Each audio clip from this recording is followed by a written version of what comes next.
First of all, the fact that SEGA put this game on the Game Gear and not the Sega Genesis baffles me. The only reason this game exists is so SEGA can laugh in Nintendo's face for putting their racing game on a portable console first, but trust me, this game would have fared much better if SEGA made it for the Genesis. I sure hope you like driving in literal circles doing pretty much nothing, because that's all you're going to be doing. You have 4 characters to choose from, as well as 3 Grand Prix.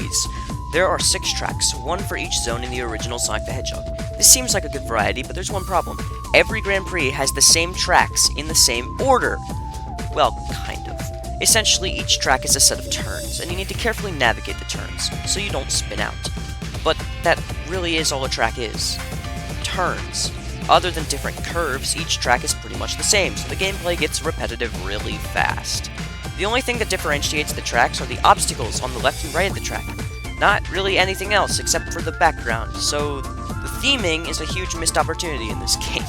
Now, I said earlier every cup has the same tracks, and that is half true. Each cup has the same track names, music, and obstacles, but hey! They all have different layouts. Wow. Also, on top of this, there aren't really any power-ups. There's one that gives a speed boost, one that makes you invincible, and one that bounces you up in the air. The characters also have special abilities, but they're all just copies of the already existing power-ups. So, above all else, this game is just really boring. There's nothing that sets the stages apart from each other, so it feels like you're doing the same thing over and over again. Also, the music is really bland, so that's disappointing. 2 out of 10. After playing Sonic Drift 1, I had very little hope for Sonic Drift 2.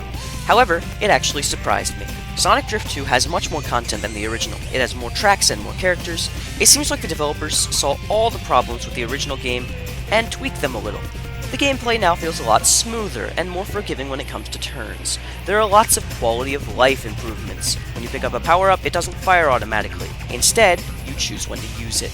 The stage selection in the Grand Prix are not exactly the same. There is at least 1 unique stage per Grand Prix. If a Grand Prix has a previously used stage, it will have a new layout and new gimmicks. It will also have a number next to the name to clarify that this is a different stage. Speaking of gimmicks, there are lots of new ones. There are now pits to jump over and fall into, quarter pipes, and tunnels. This makes the stages actually feel different and not bland. There are more differences between stages than just a background change. The characters have unique special abilities and not just copies of power-ups. Overall, this game is much better than the original. Now, this game is much better, but it still has its share of issues. The CPU ranking is inconsistent. You could have Amy win once, then the last place character in that race win the next race. The springs are still pretty useless. The game still does get repetitive. Despite all the praise I've given, this game is still on the Game Gear, and it still has very low resolution. I still think this should have been a Genesis game. The music is okay, but still unmemorable. I guess they can't all be winners. Other than that, I actually had some fun with this game, but I still probably won't come back to it. I mean, come on, it's no Super Mario Kart. 5.5 out of 10. And that's the end of all these awful Game Gear games. You know what I review after this?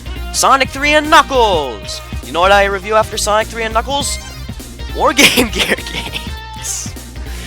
I'm gonna go insane by the end of the year, aren't I?